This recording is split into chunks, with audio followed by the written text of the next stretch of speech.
When Anthony Williams and his partner entered a prestigious boutique, they expected to buy an expensive watch.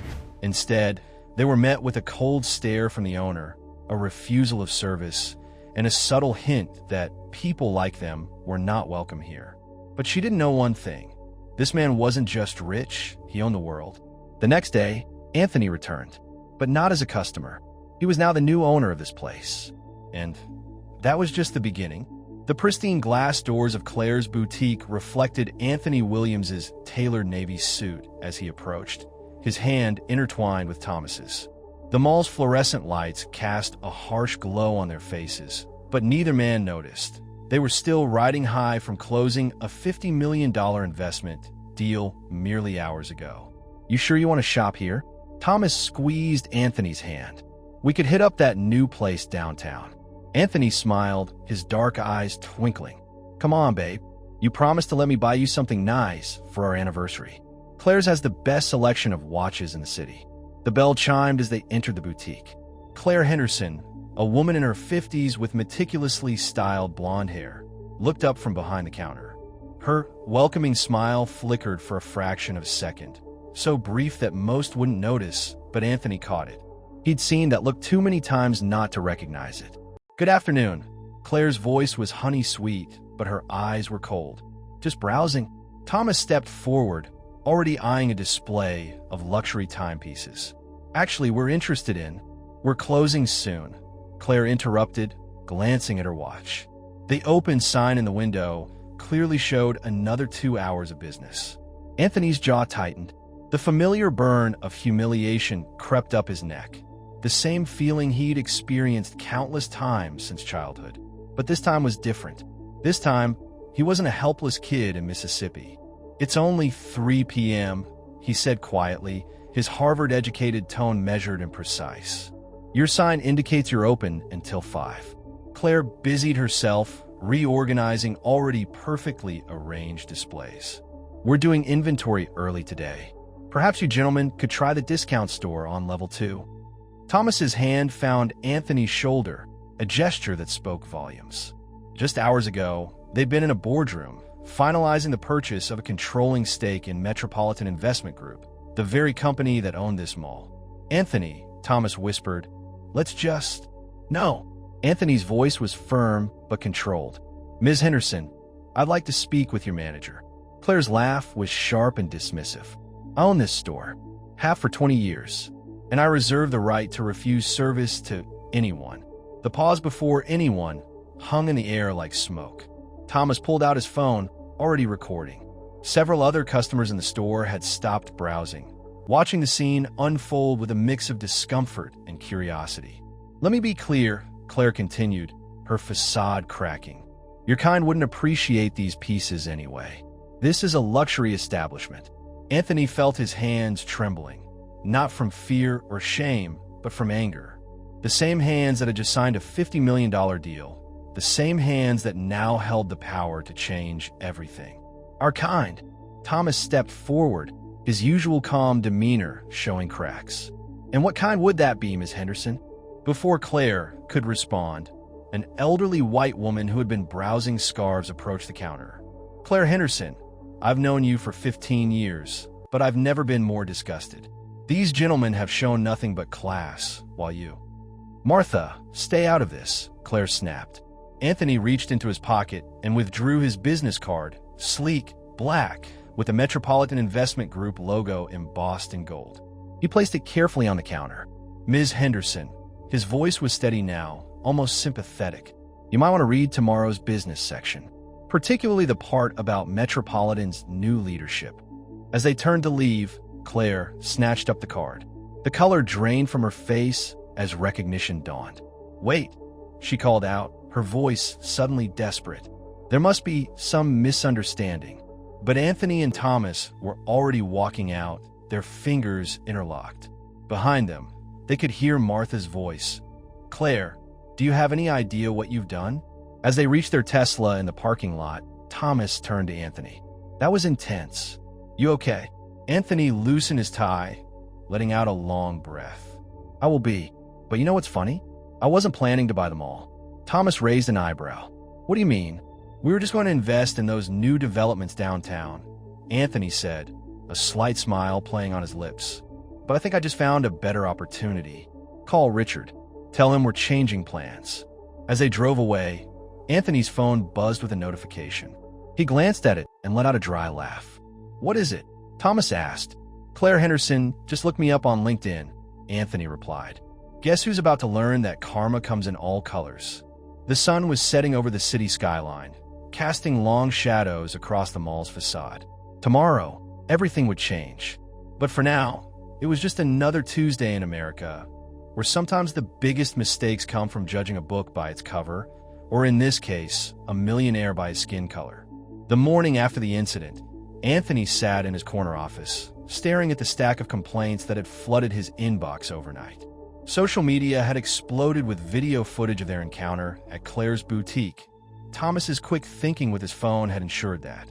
You need to see this, Thomas said, walking in with his iPad. He placed it on Anthony's desk, displaying a local news website. The headline read, Claire's Boutique, a history of discrimination uncovered. Anthony leaned forward, his coffee forgotten. How many? 12 documented cases in the past 5 years alone. All minorities, all swept under the rug.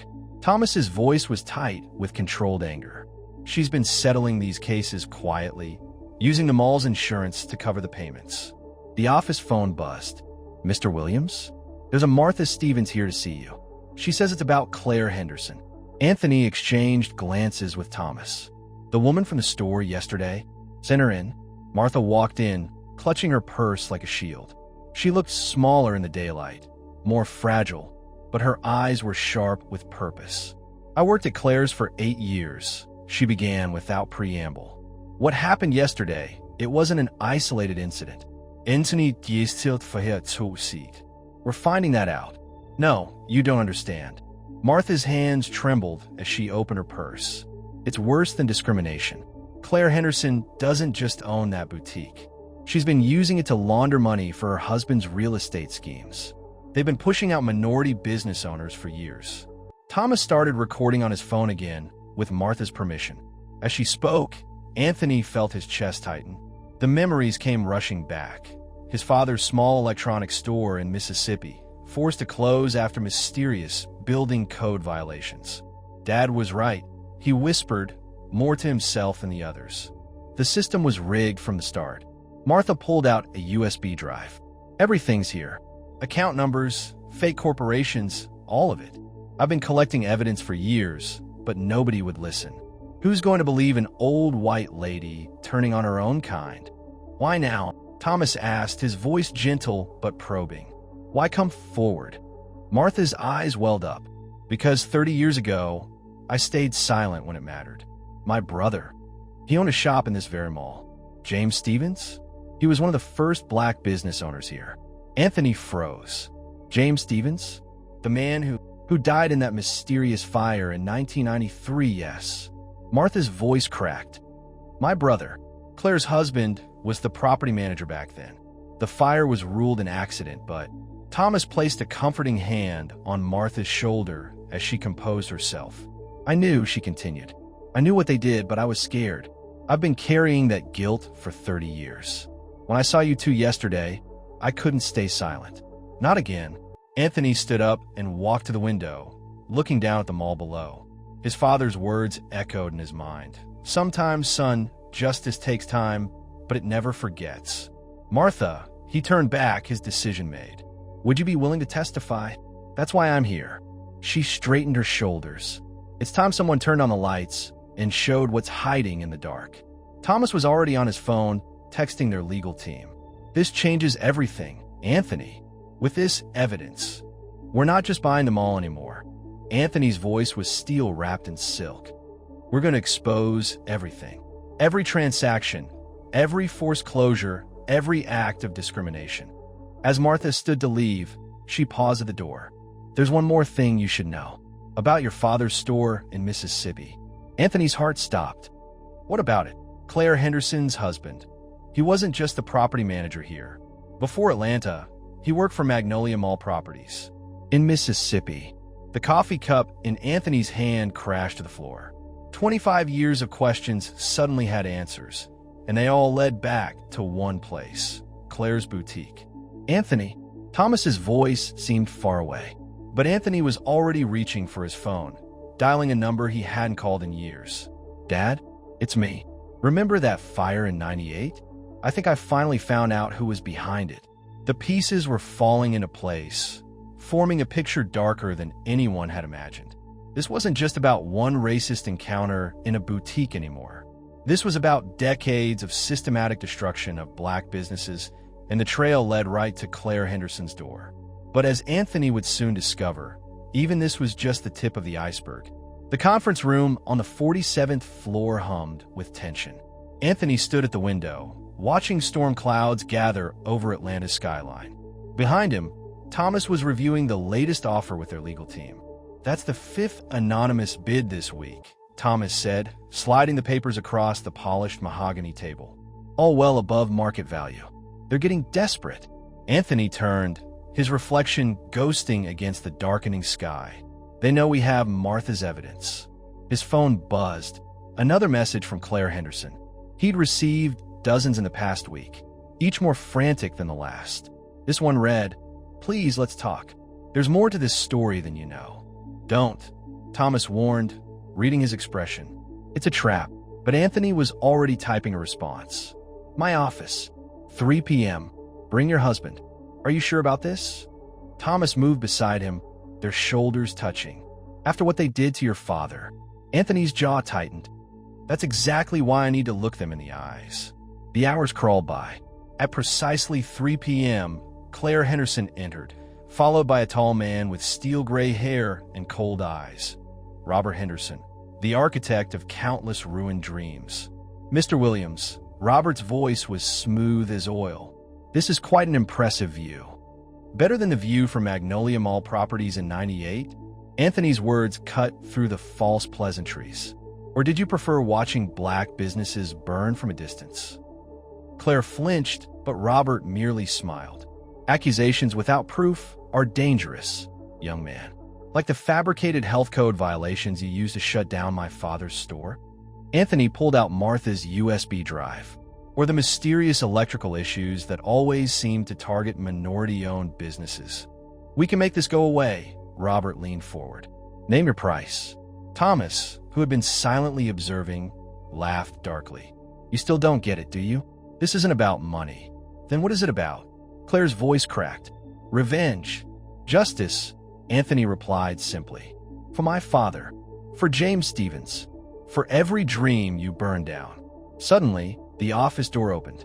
A young woman walked in, her resemblance to Claire unmistakable. "Sarah?" Claire gasped. "What are you doing here?" Sarah Henderson, Claire's daughter, stood tall despite her trembling hands. "I'm doing what you taught me, Mom. Protecting the family business." She placed a thick folder on Anthony's desk.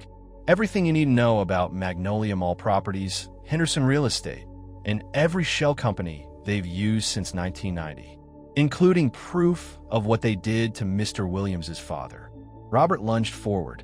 "You ungrateful little—" "Don't!" Claire grabbed his arm, but her eyes were fixed on her daughter. "Why, Sarah?" "Because last month, my fiancé's family tried to open a restaurant in your mall," Sarah's voice broke. "You denied their application because they're Vietnamese." That's when I started digging.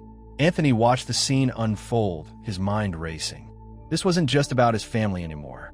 It was about breaking a cycle of hatred that had destroyed countless lives. "Here's what's going to happen," he said, his voice steady. "You're going to sign over Claire's boutique. Not to me, but to a trust that will provide startup funding for minority entrepreneurs. You're going to publicly apologize to every business owner you've wronged. And you're going to testify about Magnolia Mall Properties practices in the '90s. Or," Robert sneered, "or Sarah's evidence goes to the FBI," Thomas replied, "along with Martha's files." The storm outside had reached its peak, lightning illuminating the office in sharp bursts. Claire collapsed into a chair, her carefully constructed world crumbling. "You don't understand," she whispered. "Robert, tell them. Tell them why we had to do it." Robert Henderson's face had gone ash white. "Claire, don't. Tell them about James Stevens," Claire continued, her voice rising hysterically. "Tell them he was your brother." The room fell silent except for the rumble of thunder. Anthony felt the floor shift beneath his feet as the implications hit him. "What?" Sarah's voice was barely audible. James Stevens wasn't just any black business owner. Claire's words tumbled out. He was Robert's half-brother. When their fathers will left the mall to both of them, Robert couldn't bear sharing his inheritance with. She couldn't finish the sentence. She didn't need to. Anthony stared at Robert Henderson, seeing him with new eyes. The man who had destroyed so many lives hadn't just been protecting his wealth. He'd been hiding a family secret that threatened his entire identity. The truth was darker than anyone could have imagined. And somewhere in the distance, thunder rolled across Atlanta, heralding a storm that would wash away decades of carefully constructed lies. But as Anthony would soon discover, this revelation was just the beginning. The real shock was still to come. The media circus outside the mall had reached a fever pitch. Anthony watched from his office as protesters held signs demanding justice, their chants echoing off the building's glass facade. The revelation about James Stevens being Robert Henderson's half-brother had leaked, turning a local discrimination case into a national story. "CNN wants an interview," Thomas said, entering with 2 cups of coffee. "So does MSNBC, and your father's flight lands in an hour." Anthony hadn't seen his father in person since the store burning. The thought of facing him now, with everything they discovered, made his hands shake as he accepted the coffee. "I don't know if I can do this, Thomas," he admitted quietly. "Face him. Tell him his store didn't just burn because of racism, but because of a brother killing his own brother over inheritance." Thomas placed a steadying hand on his shoulder. "He deserves to know the truth." The intercom buzzed. "Mr. Williams? There's someone here. She says she's James Stevens' daughter."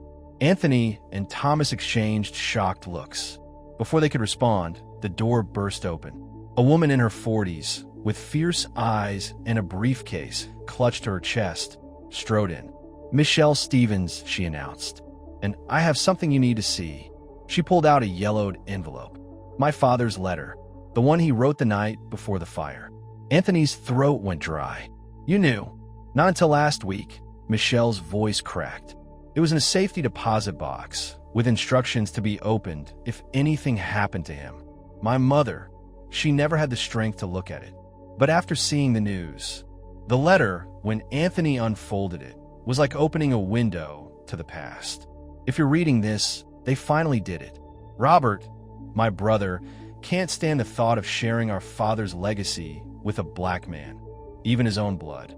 He's threatened to burn it all down rather than let me have my inheritance. I've documented everything." Anthony couldn't read further. The words blurred as tears threatened to fall. Suddenly, the office door opened again. This time, it was Anthony's father, Marcus Williams, his face weathered but proud. "Dad." Anthony started to rise, but stopped when he saw who was behind him. Robert Henderson, in handcuffs, escorted by 2 FBI agents. "Your father has been working with us for months," one agent explained. "Ever since Mrs. Stevens came forward with the letter." Marcus Williams stepped forward, embracing his son. "I'm sorry I couldn't tell you, son. We needed to build the case quietly." Anthony stared at his father in disbelief. "You knew?" "All this time, I recognized Robert Henderson the moment you sent me his picture last week," Marcus replied. "But I've been tracking him for years, waiting for the right moment." When Michelle contacted me about her father's letter, Robert Henderson laughed bitterly from between the agents. "You think this changes anything? Money still talks in this country." "Not this time." Michelle Stevens stepped forward. "You see, that letter wasn't all my father left. He left evidence of every corrupt deal, every threatened business owner, every penny you stole. And he left it all to me." Thomas was already pulling up documents on his tablet. "The mall's original deed, it's still valid. With Robert's conviction, ownership reverts to James Stevens' heir." Which means Michelle turned to Anthony and Thomas. "This mall legally belongs to me, and I want to work with you both to make it what my father always dreamed it could be." The room fell silent as the implications sank in.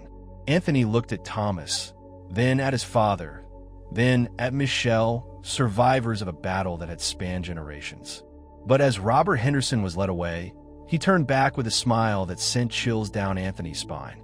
"You might want to check the mall's basement storage room," he said cryptically. James wasn't the only one who left evidence behind.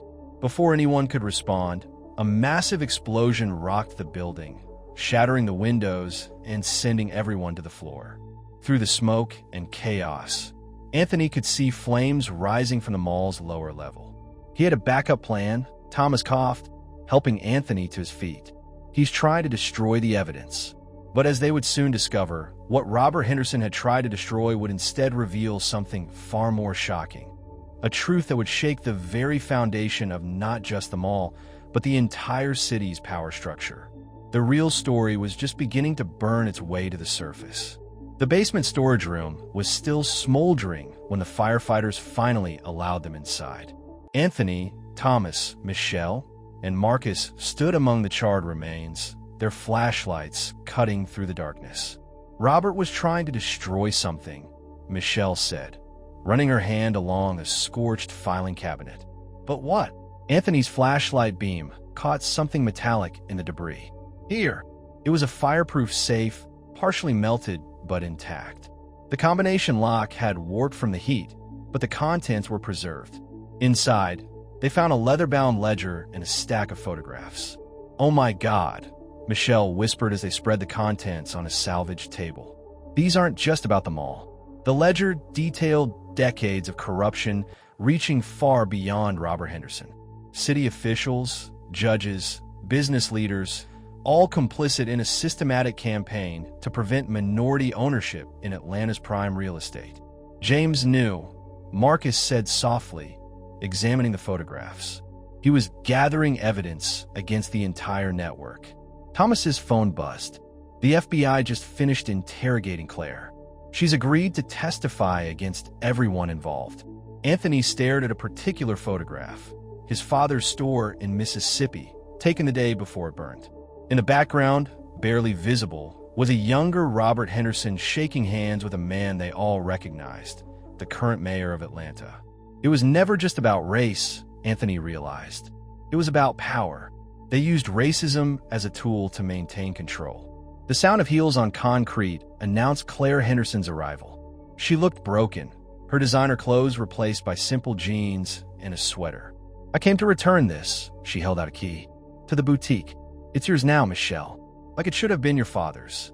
Michelle studied the woman who had been part of her father's destruction. "Why did you do it?" "Really?" Claire's hands trembled. "Because I was a coward. Because it was easier to be what Robert wanted than to face the truth. But Sarah, seeing my own daughter stand up against everything I'd become." She couldn't finish. Anthony watched her, remembering the proud, prejudiced woman from that first day in the boutique. How far they'd all come since then. "The renovation plans are ready," Thomas said, pulling up designs on his tablet. Michelle's vision for the mall, making it an incubator for minority-owned businesses, with programs to support new entrepreneurs. James's dream, Marcus smiled, finally coming true. Claire stepped forward hesitantly. "I know I don't deserve forgiveness, but I want to help. Let me teach the business skills I've learned. Let me do something right for once." The room fell silent. Michelle and Anthony exchanged looks. "Second chances," Anthony said finally. "Isn't that what this whole thing has been about?" As they emerged from the basement, the morning sun was breaking through the smoke-stained windows. Cleanup crews were already at work, and a crowd had gathered outside. Store owners, community members, media. Anthony stepped up to the microphones, Thomas by his side, Michelle and his father behind him. Even Claire stood quietly in the background, a symbol of change. "Today, we're not just rebuilding a mall," Anthony began. "We're rebuilding trust. We're creating opportunities. We're showing that the past doesn't have to define the future." As he spoke, Sarah Henderson approached through the crowd, hand in hand with her Vietnamese fiancé. They carried a sign. First new business application, Saigon Seoul Fusion Restaurant. The crowd erupted in applause. Anthony felt Thomas squeeze his hand, saw tears in Michelle's eyes, noticed the proud smile on his father's face. But then Thomas's phone buzzed one final time. His face went pale as he read the message. "Anthony," he whispered, "the evidence from the basement, it led to more than just Atlanta. The FBI just uncovered similar networks in 12 other major cities." "What are you saying?" "This wasn't just one city's story. It was America's story. And now it's time to tell it," Anthony finished, turning back to the microphones. "And this time, everyone will listen." As the sun rose higher over Atlanta, casting long shadows behind them, Anthony realized that what had started with a simple act of discrimination in a boutique had unveiled a national awakening. The real work, the work of genuine change, was just beginning. And somewhere, he knew James Stevens was smiling. Because sometimes justice doesn't just come full circle. It spreads like ripples in a pond, touching shores far beyond what anyone could have imagined. The end.